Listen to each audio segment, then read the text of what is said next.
Hello friend, बहुत बहुत स्वागत करेंगे आपके अपने यूट्यूब चैनल GDS जी के क्लासेस में। साथियों, जैसा कि हमने बताया था साथियों कि बिहार ASI जो है उप दरोगा वाला ASI असिस्टेंट सब इंस्पेक्टर वाला, तो इसके लिए स्टेनो की जो वैकेंसी आई है 23 फरवरी से इसका पेपर होने वाला है। इसके लिए हमने प्रैक्टिस से स्टार्ट किया है।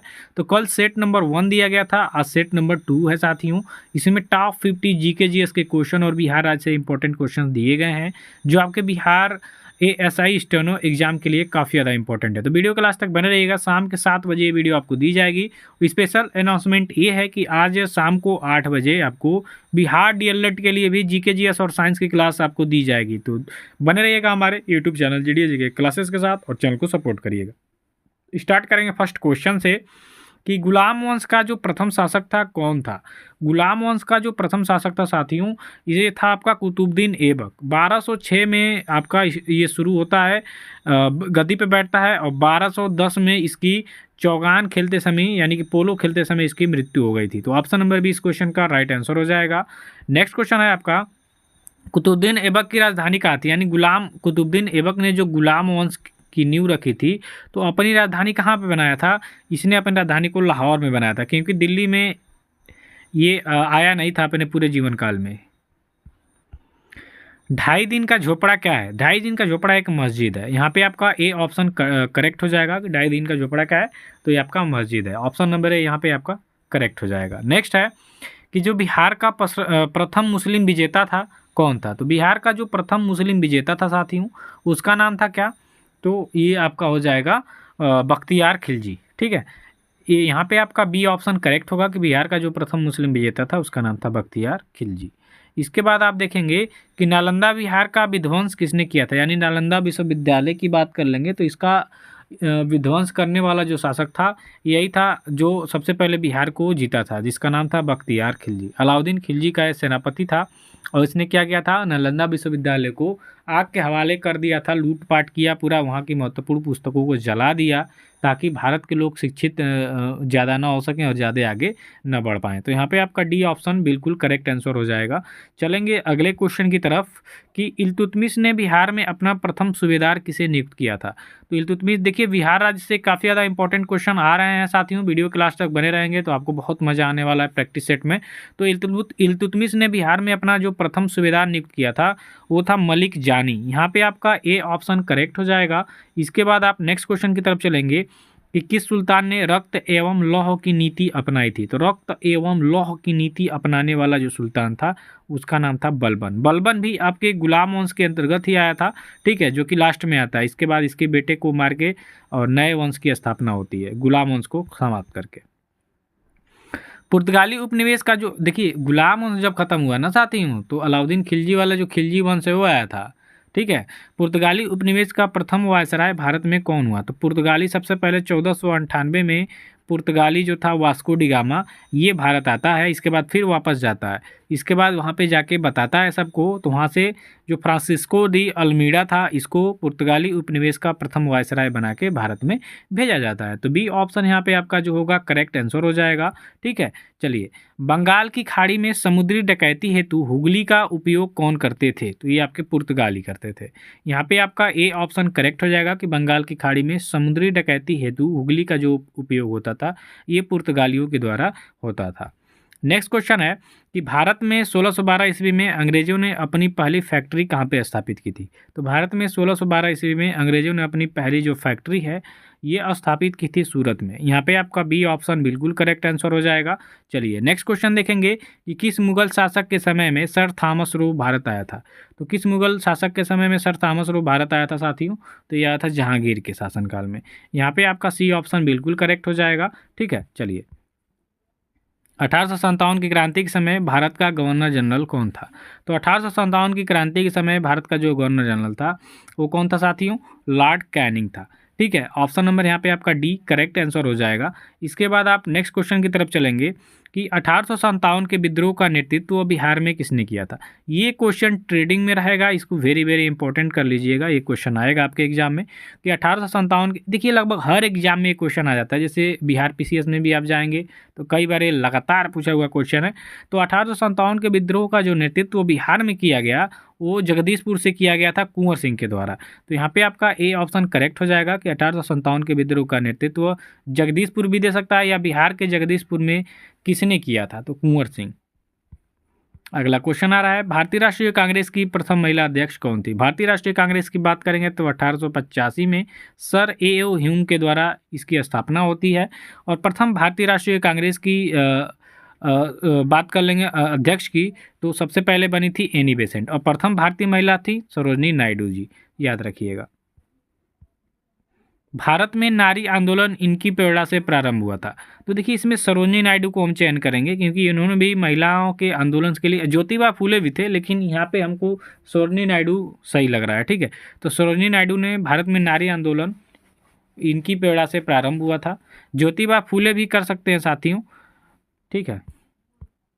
मगध की जो प्रारंभिक राजधानी कौन सी थी, तो मगध की जो प्रारंभिक राजधानी है उसका नाम था आपका राजगिरी। देखिए इसमें आपको कन्फ्यूजन नहीं होना है, आपको सरोजनी नायडू लेके चलना है, ठीक है। ज्योतिबा फूले समाज सुधारक दार्शनिक विचारक थे लेकिन महिलाओं के लिए सबसे ज़्यादा प्रयास सरोजनी नायडू ने किया।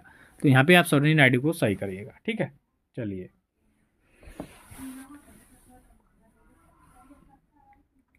इसके बाद आपका आगे का क्वेश्चन मैंने बता ही दिया, मगध की प्रारंभिक राजगिरी थी।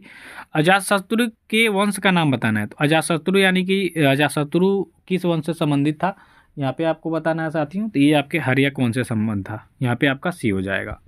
नेक्स्ट है, बिहार का द्वितीय राजभाषा क्या है। तो बिहार का द्वितीय राजभाषा आपकी उर्दू है। जैसे उत्तर प्रदेश में हिंदी और उर्दू राजकीय भाषा है, उसी तरह बिहार में भी हिंदी और उर्दू राजकीय भाषा है, जिसमें हिंदी प्रथम हो जाएगी और दूसरी भाषा के रूप में हम उर्दू का प्रयोग करते हैं, ठीक है। चलिए अगला है, सिखों के 10वें गुरु गोविंद सिंह का जन्म कहाँ पे हुआ था। तो सिखों के जो 10वें गुरु गोविंद सिंह थे, इनका जन्म आप देखेंगे तो इनका जन्म कहाँ पे हुआ था, इनका जन्म हुआ था आपके पटना में, पटना साहिब में। ऑप्शन नंबर सी करेक्ट हो जाएगा। ये आपके पीसीएस में इसी बार पूछा था 17वीं बीपीएससी में। किस वर्ष उड़ीसा को बिहार से पृथक किया गया, 1936 में। डी ऑप्शन यहाँ पे आपका करेक्ट आंसर होगा, ठीक है। चलिए शेरशाह का मकबरा आपसे पूछ रहा है कहाँ पे स्थित है, तो ये आपके सासाराम में हो जाएगा। ए ऑप्शन करेक्ट हो जाएगा।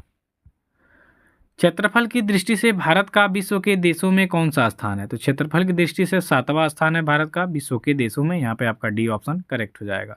नेक्स्ट करेंगे कि निम्नलिखित में से कौन सा भारतीय राज्य कर्क रेखा के उत्तर में स्थित है। तो कर्क रेखा के उत्तर में आपका क्या है, मणिपुर है, ठीक है।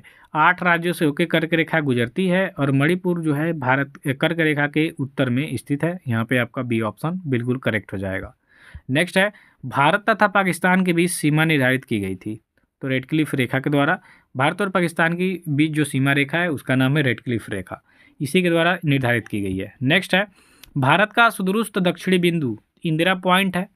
इंदिरा कॉल आपका हो जाएगा जम्मू कश्मीर के ऊपर जो है, इंदिरा पॉइंट आपके जो अंडमान निकोबार द्वीप समूह में स्थित है, ठीक है, लास्ट बिंदु। निम्न में से किस राज्य की सीमा बांग्लादेश से नहीं मिलती है। तो इसमें से जो आपका मणिपुर है इसकी सीमा बांग्लादेश से नहीं मिलती है, तो आप यहाँ पे ऑप्शन नंबर बी को करेक्ट करेंगे। चलिए आगे का क्वेश्चन आपके सामने आ रहा है कि डुरंड रेखा किसके साथ भारत की सीमा निर्धारित करती है। तो भारत और अफगानिस्तान के बीच में जो सीमा रेखा है उसका नाम है डुरंड रेखा। बी ऑप्शन यहाँ पे आप सही करेंगे। इसी तरह नेक्स्ट क्वेश्चन है कि भारत कितने प्राकृतिक प्रदेशों में विभाजित है। अब भारत कितने प्राकृतिक प्रदेशों में विभाजित है, इसके लिए अगर जो हम देखेंगे तो भारत हो जाएगा आपके 6 प्राकृतिक प्रदेशों में, यहाँ पे आपका सी ऑप्शन करेक्ट हो जाएगा। नेक्स्ट है, शिवालिका पहाड़ियाँ निम्न में से किसका हिस्सा है। तो शिवालिका पहाड़ियाँ आपके हिमालय की हिस्सा है, यहाँ पे आपका डी ऑप्शन करेक्ट हो जाएगा। निम्नलिखित में से कौन सबसे नवीन पर्वत श्रेणी है। तो इसमें से सबसे नवीन पर्वत श्रेणी हो जाएगी कौन, तो ये हो जाएगी शिवालिका, ठीक है। ऑप्शन नंबर यहाँ पे सी करेक्ट हो जाएगा।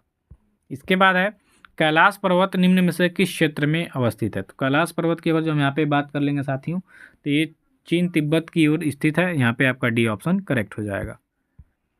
नेलांग घाटी किस राज्य में स्थित है। तो नेलांग घाटी की बात कर लेंगे तो नेलांग घाटी आपका कहाँ पे स्थित हो जाएगा, ये उत्तराखंड में स्थित है। यहाँ पे आपका सी ऑप्शन करेक्ट होगा। नेक्स्ट है नाथुला दर्रा आपके किस राज्य में स्थित है? तो नाथुला दर्रा आपके किस में हो जाएगा? यहाँ पे सिक्किम में हो जाएगा। यहाँ पे आपका बी ऑप्शन बिल्कुल करेक्ट होगा। बनिहाल दर्रा किस राज्य में स्थित है? तो बनिहाल दर्रा हो जाएगा वही आपके जम्मू कश्मीर में। यहाँ पे आपका ये ऑप्शन करेक्ट हो जाएगा। नेक्स्ट है निम्नलिखित में से किस तट से भारत का औसत समुद्र तल मापा जाता है? तो ये आपके चेन्नई के समुद्र तट से भारत का औसत समुद्री तल नापा जाता है। यहाँ पे सी हो जाएगा। नेक्स्ट है आपका भारत में कितने राज्य समुद्र तट रेखा से लगे हुए हैं? तो ये आपके 9 हो जाएंगे। यहाँ पे आपका जो ए होगा आपका करेक्ट हो जाएगा। जैन धर्म के प्रवर्तक महावीर जी को मोक्ष की प्राप्ति कहाँ पे हुई थी? जैन धर्म के प्रवर्तक महावीर जी को जो मोक्ष की प्राप्ति हुई है ये हुई है आपके पावापुर में। यहाँ पे आपका जो बी होगा करेक्ट हो जाएगा।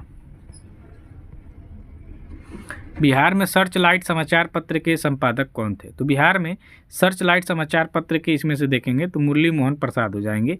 यहाँ पे आपका ए ऑप्शन करेक्ट हो जाएगा। नेक्स्ट है हड़प्पा में मिट्टी के बर्तनों पर सामान्यतः किस रंग का उपयोग होता था? तो भूरा या लाल। यहाँ पे आपके ऑप्शन में डी दिया हुआ है जो कि करेक्ट हो जाएगा। इसके बाद है कि निम्नलिखित में से कौन सा एक हड़प्पा का बंदरगाह है? तो इसमें से हड़प्पा का बंदरगाह था लोथल। लोथल की बात कर लेंगे तो ये आपके गुजरात स्टेट में पड़ता है, जो कि काफ़ी ज़्यादा फेमस था बंदरगाह के रूप में हड़प्पा काल में। इसके बाद है किस निम्न में से किस हड़प्पाकालीन स्थल से टेराकोटा का हल प्राप्त हुआ है? तो टेराकोटा का जो हल है ये बनावली पड़ता है कहाँ पे? आपके हरियाणा में। ठीक है, तो यहाँ से ये प्राप्त हुआ है। यहाँ पे आपका बी ऑप्शन करेक्ट हो जाएगा। ऋग्वेद का कौन सा मंडल पूर्णतः सोम को समर्पित है? तो 9वां मंडल आपके पूर्णतः सोम देवता को समर्पित है। यहाँ पे ए ऑप्शन करेक्ट हो जाएगा। नेक्स्ट है महावीर स्वामी का जन्म कहाँ पे हुआ था? तो महावीर स्वामी कुंडग्राम में इनका जन्म हुआ था। सी ऑप्शन करेक्ट हो जाएगा। नेक्स्ट है कल्हड़ की पुस्तक का नाम बताना है आपको। तो राज तरंगिणी आपके कल्हड़ की पुस्तक का नाम है। ए ऑप्शन करेक्ट होगा। उदंतपुर शिक्षा केंद्र इनमें में से किस राज्य में अवस्थित है? तो उदंतपुर हो जाएगा आपके बिहार में। यहाँ पे आपका सी ऑप्शन करेक्ट हो जाएगा। अरे यार किधर गया? नेक्स्ट है फगली उत्सव किस राज्य में मनाया जाता है? तो फगली हो जाएगा ये फगली क्या है? हिमाचल प्रदेश। बी ऑप्शन हो जाएगा। मिर्च महोत्सव किस राज्य में मनाया जाता है? तो म से मिर्च और म से मध्य प्रदेश। तो मिर्च महोत्सव मध्य प्रदेश में। यहाँ पे ये ऑप्शन करेक्ट होगा। नेक्स्ट है डूरंड कप का जो संबंध है किस खेल से हो जाएगा? तो ये आपके फुटबॉल से होता है। यहाँ पे आपका जो बी ऑप्शन है ये बिल्कुल करेक्ट हो जाएगा। नेक्स्ट है बेटन कप का जो संबंध है किस खेल से हो जाएगा? तो बेटन कप हो जाएगा आपके हॉकी से। यहाँ पे जो आपका सी ऑप्शन होगा करेक्ट हो जाएगा। नेक्स्ट क्वेश्चन की बात कर लेंगे राइडर कप का जो संबंध है किस खेल से हो जाएगा? तो ये आपके गोल्फ से होता है। यहाँ पे आपका डी ऑप्शन करेक्ट हो जाएगा। तो ये वीडियो आपके लिए काफ़ी हेल्पफुल है।